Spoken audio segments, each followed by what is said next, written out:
On va écouter un petit peu de K-pop justement pour faire la transition avec nos deuxièmes invités. Je vous laisse écouter. Je vais annoncer aucun artiste, aucun titre. On en parle juste après avec eux.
Until I'm gonna free, until I finally see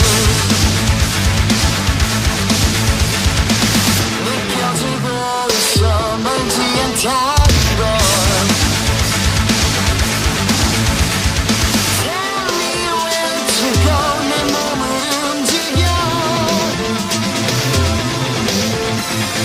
Tell me where to go 자꾸만 사라져 얼마나 걸려도 멈출 수 없는 걸 누가 뭐라 해도 멈출 수 없는 걸 Where is the truth? I'm trying to find I'm trying to find my way I don't need you Sometimes I'm crazy Sometimes I'm lost But I will find an answer Take me now Trust me now Let me down Take me now Trust me now Let me down I'm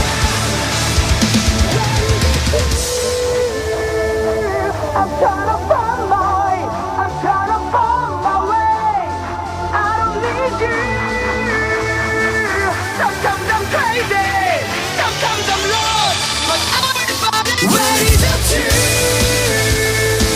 I'm trying to find I'm trying to find my way I don't need you Sometimes I'm crazy Sometimes I'm lost But I will find an answer Take me now Trust me now Let me down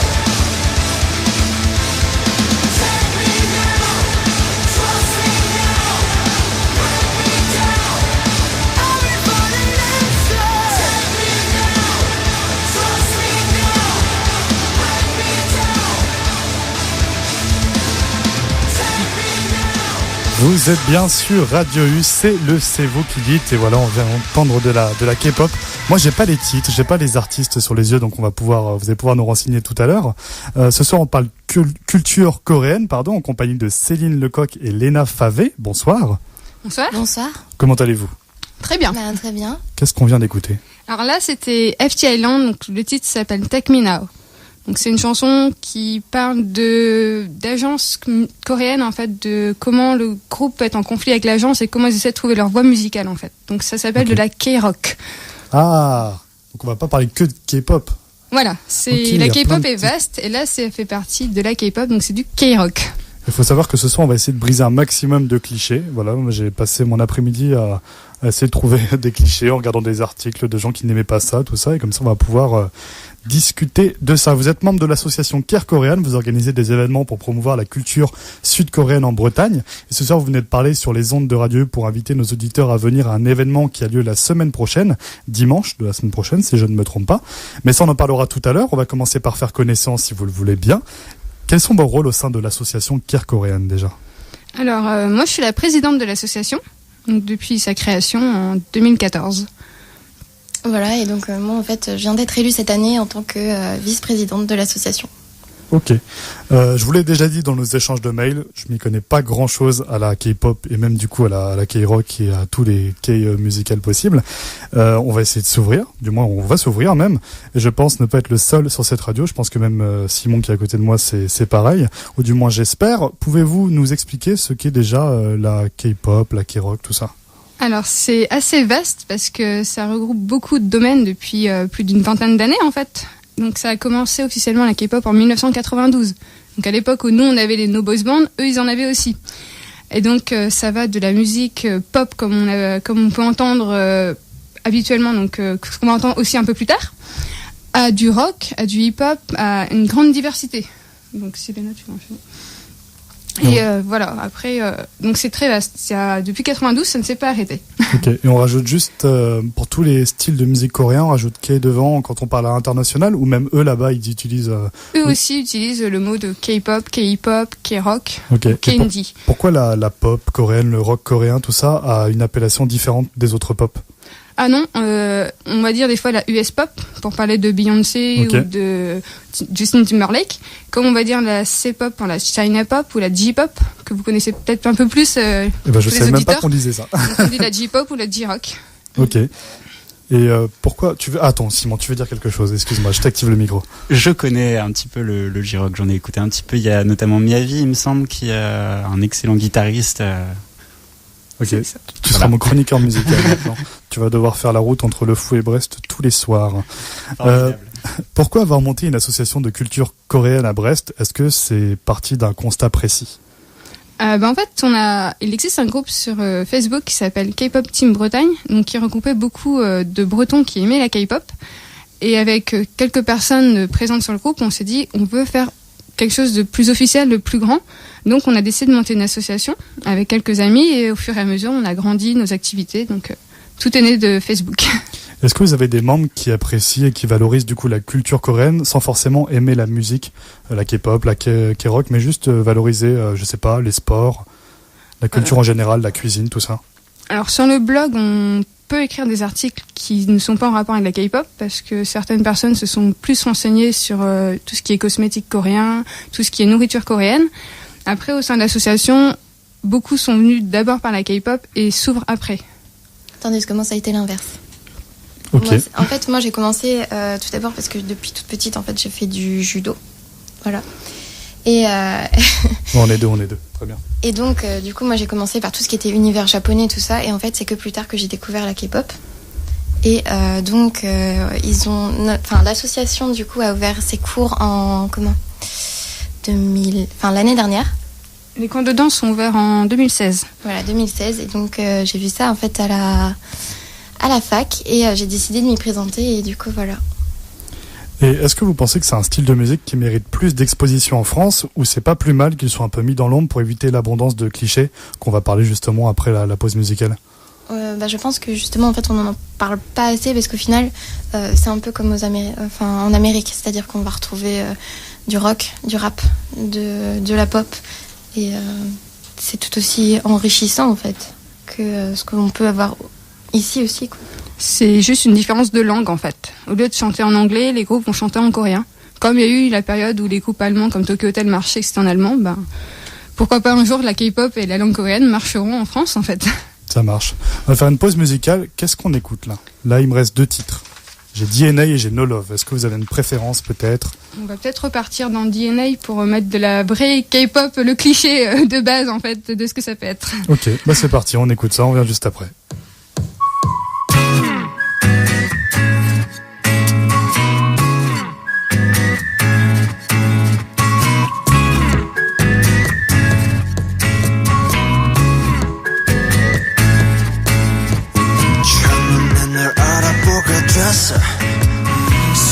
불러왔던 것처럼 내 혈관 속 뒤에 네가 말해줘 내가 찾아 헤매도 너라는 걸 우리 만남을 수학의 공식 Don't go where you born 우주에서 미 내게 주어진 운명의 신고 너는 내 꿈에 춤춰 Take it 너에게 내밀 내 손은 좀 해질 숙명 걱정하지 말라 이 모든 건 우연이 아니니까 우리 완전 달라 baby 운명을 찾아낸 둘이니까 우주가 생긴 그날부터 계속 모험의 세계를 넘어서 계속 우린 저 생에도 아마 평생에도 영원히 함께니까 이 모든 건 우연이 아니니까 운명을 찾아낸 둘이니까 I want it this love I want it real love 난 너에게만 집중해 좀 더 세게 나를 이끄네 태초의 DNA가 널 원하는데 이건 필연이야 I love it 우리만이 true love it 그녀를 볼 때마다 서술과 책에 놀라 신기하게 자꾸만 숨이 멎는 게 참 이상해 설마 이런 게 말로만 듣던 사랑이란 감정일까 애초부터 내 심장은 널 향해 두니까 걱정하지 말라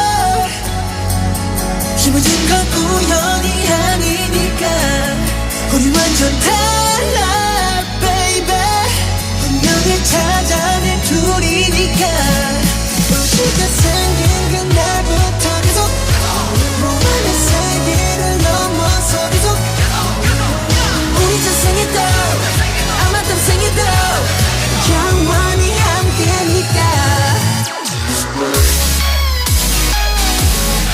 모든 건 우연이 아니니까 운명을 찾아낸 둘이니까 돌아보지 말라 운명을 찾아낸 우리니까 후회하지 마라 baby 영원히 영원히 영원히 영원히 함께니까 걱정하지 말라 모든 건 우연이 아니니까 우린 완전 달라 baby 운명을 찾아낸 둘이니까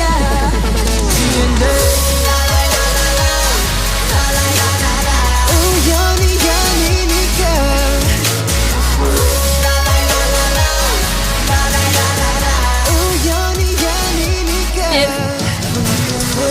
BTS avec DNA sur Radio U, voilà, il y a aussi de la K-pop sur Radio U et il y a aucun souci. Je vous propose maintenant de briser les clichés. Forcément, je tiens d'abord à dire à nos éditeurs que devant moi, je n'ai pas des filles aux cheveux noirs qui sont toutes petites et qui ont plein de maquillage et tout, parce que forcément, on va essayer de briser un peu tout ça. J'ai parcouru le monde cruel d'internet cet après-midi pour recueillir tous les meilleurs clichés de la K-pop et je commence avec le premier qui est la K-pop, c'est pour les midinettes de bas âge. Qu'est-ce que vous pouvez répondre à ça déjà ? Alors non, pas du tout. En fait, la K-pop attire des personnes de tout âge. Ma mère est fan de K-pop, hein, de certains groupes. Après, les filles sont plus fans des gars et les garçons sont plus fans des groupes de filles. Ça, par contre, c'est une vraie tendance qu'on ne peut pas nier. Mais la musique K-pop est tellement vaste, comme il y a du rock, comme il y a du hip-hop, comme il y a des ballades, que finalement, ça attire un public très divers et varié. Ok. Donc non, ça n'attire pas que des adolescentes qui vont mouiller pour chaque groupe qui passe. Et pour l'exemple, en fait, moi je suis une gameuse aussi. Donc bon, je joue avec beaucoup de garçons et qui aiment la K-pop aussi, mais du coup ils aiment beaucoup les groupes de filles. Donc en fait c'est prouvé. Ça marche, ok. Deuxième cliché que j'ai pu apercevoir, c'est les chorégraphies sont simples, entraînantes et faciles à reproduire. Alors ça c'est totalement faux. Par exemple la chanson qui vient de passer des BTS, DNA, elle est extrêmement dure en fait parce que ça demande une synchronisation énorme et en fait ce qui va vraiment les différencier, parce qu'ils font tous le même mouvement au même moment, Ils sont toujours dans les temps et ce qui va les différencier, c'est leur coupe de cheveux et leurs habits. Voilà. Ok. Mais sinon, ils font la même chose, on dirait des clones en fait. Donc voilà. Par contre, après, c'est vrai qu'il existe certaines chansons qui sont faciles à reproduire et je pense que c'est aussi pour rapprocher les fans de K-pop de leurs idoles parce que ça permet aussi du coup de pouvoir reproduire. Alors j'ai remarqué justement que oui, dans ces différents groupes, il y a souvent justement cette synchronisation au niveau des danses. Est-ce que vous savez d'où ça vient? Alors moi je pense que c'est parce qu'en fait ils s'entraînent depuis tout petit, mais vraiment très très très jeune et très dur. Vas-y. Du coup, c'est culturel là-bas. Il y a des écoles peut-être où ils apprennent justement ces danses-là, synchro. Totalement, oui. Ben voilà, la question est posée. Tous les groupes de K-pop se ressemblent dans leur musicalité. J'ai lu ça aussi. Tout est pareil. Non, pas du tout, parce que là par exemple, la première chanson qu'on a diffusée c'est les FT Island, Take Me Now, et c'était purement du rock. Là par exemple, c'était vraiment de la pop cliché comme vous appelez ça. DNA, et il y a encore une autre chanson qui va arriver où là il y a plus de rap, tout ça, mais c'est pas pareil. On joue un personnage. Hein. Je ne suis pas vraiment méprisant. Hein. Non, je sais, vous inquiétez pas. Il n'y a pas de souci. Et du coup, en concert, la K-pop, c'est du playback. C'est pas de performance live. Ah non, du tout. Il y en a des groupes, oui, qui vont être en playback, mais c'est en concert, certains groupes vont vraiment faire du live ou chanter aussi par-dessus du playback. Ça arrive parce que faire des chorégraphies aussi intensives, à un moment ou à un autre, il faut être humain, c'est des humains, ils ont plus de souffle. Donc certaines chorégraphies sont sur du playback, d'autres vont vraiment être en live. Il y a des groupes qui vont faire tous leurs concerts en live. Et de plus, dans certaines émissions de télé, ils ont interdit le playback. Donc maintenant, les groupes jouent entièrement en live, en fait. Ok, et on voit une vraie différence ou pas? Complètement. On voit qu'on va entendre plus leur respiration dans les micros, on va entendre des fois qu'il va y avoir une fausse note. Généralement, ça se fait comme ça, si c'est du live, c'est une petite fausse note dans le coin. Et contrairement au playback, où là, ça va être parfait, ils vont avoir mangé leur CD. Donc... mais certains groupes sont très très bons en live et on n'a pas des masses de différence entre ce qu'ils font en live et ce qu'ils font en studio. Et comment on fait quand on est fan de K-pop comme ça et qu'on vit en France pour voir les groupes sans non plus aller jusqu'en Corée? Est-ce qu'ils font des tournées européennes? Est-ce qu'ils passent par Paris? Oui, il y a de plus en plus de groupes qui passent en France depuis 2011, parce que le premier concert a eu lieu en 2011 à Paris, et des groupes passent régulièrement en France. Certains groupes jusqu'à tous les ans pendant quelques années. Et c'est vraiment populaire parce que la France est au milieu de l'Europe, donc ça attire beaucoup d'Européens en fait, plus que des Français. Ok. Le dernier cliché qui n'en est peut-être pas un, c'est peut-être plus un fait. Les chanteurs de K-pop sont managés par des personnalités surpuissantes qui contrôlent leur vie entière. J'exagère un petit peu forcément, mais ça se rapproche un petit peu. On a pu le voir ces derniers mois. Est-ce qu'on peut en parler? L'exagération n'est pas extrême en fait. Malheureusement, c'est une vérité dans la K-pop.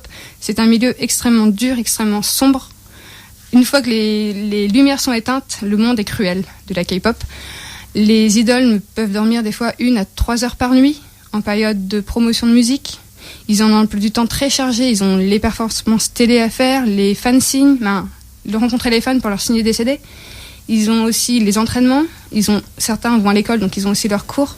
Ils ont un entraînement très très compliqué depuis l'âge de 12 ans. Mais tout ça, ça se sait. Pourquoi lorsque les artistes signent leur contrat, ils le savent qu'ils vont vivre ce mode de vie-là? À côté, certains groupes peuvent avoir des milliers d'argent, des milliers de won en fait, et vont très bien gagner leur vie. Donc il y a ce côté business, être connu, qui attire beaucoup et qui surpasse en fait le côté sombre. On a entendu parler de K-pop justement en fin novembre, début décembre, si je me trompe pas. Il s'est passé quelque chose. On a le chanteur d'un groupe de K-pop qui est assez mondialement connu, ça s'appelle SHINee. J'ai retenu. Et le nom du chanteur, à ne pas confondre avec le président nord-coréen, c'est Kim Jong-un. Yeon, Kim très bien. Jong-un. Voilà, donc ce monsieur s'est suicidé justement dû aux pressions des managers, tout ça. Est-ce que vous pouvez revenir là-dessus? Est-ce que vous connaissez le groupe? Est-ce que ça vous a personnellement touché? Alors c'est un groupe que moi j'ai eu la chance de voir en concert en 2011 lors du SM Town, parce qu'ils font partie du groupe SM Entertainment qui ont fait un concert à Paris en juin 2011. Et donc j'ai eu la chance de le voir à ce moment-là, de le voir sourire. J'ai des photos de lui où il sourit sur les écrans. Donc c'est quelque chose qui touche un peu parce qu'on se dit c'est quelqu'un qu'on a vu, c'est de la musique qu'on écoute souvent. des artistes qu'on a laissés chez nous. Donc c'est touchant. Et puis c'est un artiste qui devait faire un comeback peu de temps après son décès. Donc c'est d'autant plus touchant parce que c'était actuel en fait. C'est vraiment une idole du moment. Il devait fêter ses 10 ans de carrière cette année-là, en 2018. Donc voilà, c'est un peu touchant. Mais après, malheureusement, c'est l'image en fait sombre de la K-pop. C'est tellement de pression que certaines idoles sont en dépression, font de l'anorexie, tombent malades et sont obligées de quitter les groupes ou alors on arrive à la situation finale, le suicide. Et du coup, quant à moi, en fait, ça m'a fait prendre conscience en fait qu'il y avait cette partie-là aussi dans la K-pop parce que en fait, j'étais pas au courant en fait, parce que c'est vrai que moi, je m'intéresse vachement à tout ce qui est musical, mais après suivre les groupes et tout ça, je suis pas aussi calée que ma collègue. Ok, c'est vraiment juste tu lances une musique parce que t'aimes bien le style, mais t'es pas au point de te renseigner sur ce qui se passe dans le monde de la K-pop. C'est ou ça, du moins avant. Ouais, du coup avant oui, mais ça m'a fait prendre conscience que c'est pas tout beau tout rose quoi. Ça marche, mais j'avais lu des théories comme quoi il y avait eu des petits indices avec, je crois qu'il avait sorti un son en avril qui s'appelait Lonely, où du coup dans les paroles il y avait un peu de ça quand même déjà, ça laissait présager quelque chose d'un peu sombre. Oui, voilà, il y a eu des signes précurseurs. Il a fait des chansons où il parle déjà un peu de dépression. Il en a fait une qui s'appelle Breathe pour la chanteuse solo Lee Ai, qui est assez touchante en fait dans les paroles parce qu'il parle aussi un peu de ses sentiments et de son ressenti. Il a fait d'autres solos où il en parlait aussi par petites touches en fait, mais personne pensait qu'il allait faire ce geste en fait maintenant. Après, ce qu'il faut savoir aussi, c'est que l'aspect psychologique en fait dans les agences n'existe pratiquement pas en fait. C'est médecine et la psychologie en fait. Enfin, les idoles ne sont pas suivies psychologiquement. Ça c'est un problème. Faudrait changer ça. Ils aimeraient bien parce que c'est pas la première fois que ça arrive. Il y a eu d'autres artistes qui sont suicidés avant lui et pourtant rien ne bouge encore. Et vu le comportement des agences actuellement, c'est pas prêt de bouger encore malheureusement. Il nous reste 3 minutes pour parler de ce qui va se passer dimanche de la semaine prochaine. Dans le but de fêter le Nouvel An coréen, vous organisez une journée le 18 février 2018, donc dimanche prochain, au PL Sanker de Brest, au cours de laquelle de nombreuses activités auront lieu, de la démonstration de l'initiation au taekwondo, des dégustations asiatiques coréennes, des cours de danse K-pop, des conférences. Une belle journée en perspective, j'imagine. On peut en parler un petit peu. Alors oui, cette journée va être assez riche en événements parce qu'on aura un spectacle de danse, comme vous avez dit, du taekwondo, des conférences et aussi de la dégustation. Donc ça va être une journée où tout le monde est convié, ceux qui aiment la K-pop et ceux qui s'intéressent rien qu'à la culture coréenne, vu qu'on va parler aussi de taekwondo, d'autres choses que de la K-pop. Il y aura des plats asiatiques. Donc c'est un événement pour ceux qui aiment la K-pop, mais ceux aussi qui aiment la Corée du Sud.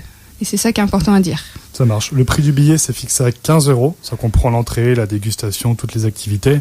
Les préventes sont disponibles et c'est où justement ? J'ai pas trouvé où. Alors c'est sur Wiz Event. Il y a l'événement Nouvel An coréen. Ok, c'est jusqu'au 14 février 23h les préventes. Voilà. Après, c'est possible d'acheter les billets sur place. On aura aussi des caisses ouvertes pour ça. Mais on préférait voir déjà combien de personnes vont se rendre à l'événement. Je vous propose d'écouter un petit extrait. On pourra pas écouter tout le titre, mais il me reste un dernier titre qui s'appelle No Love. Pourquoi ? Ah, t'es triste que ça soit qu'un extrait ? Fallait tout écouter ? Oui, parce qu'en fait, c'est moi qui ai proposé cette chanson. Ah, introduis-la un minimum comme tu veux. Plus tu seras longue, moins il y en aura. Si tu veux en parler un petit peu. Du coup, ouais, c'est Lucky G, No Love. Donc, c'est un groupe de 3 personnes. Donc, ils sont 2 garçons et une fille. Et donc, en fait, c'est un titre qui parle de rupture d'amour. Mais j'aime bien ce titre parce qu'il introduit un peu du rap aussi. Et je trouvais que ça manquait. C'est vraiment un petit extrait. Je suis désolé. Promis, je l'écouterai tout seul. On écoute ça tout de suite.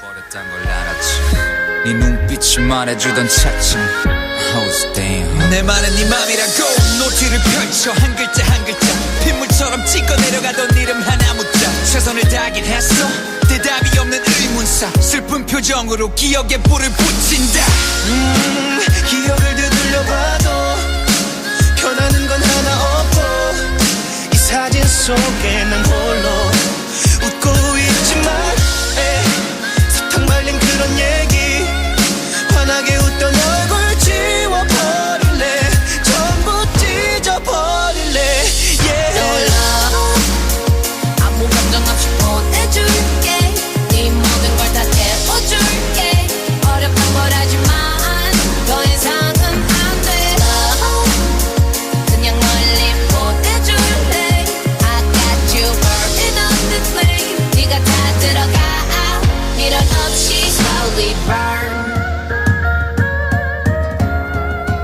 Et toute cette semaine, on vous fait découvrir l'association Vantes de Turlupin, un fournil associatif producteur de pain qui propose également des ateliers pédagogiques allant du grain au pain. Aujourd'hui, on écoute May Tête, salariée de l'association. Elle nous donne un aperçu de tous les pains qui se cachent derrière les turlupins. Avis aux gourmands, c'est tout de suite sur Radio. 널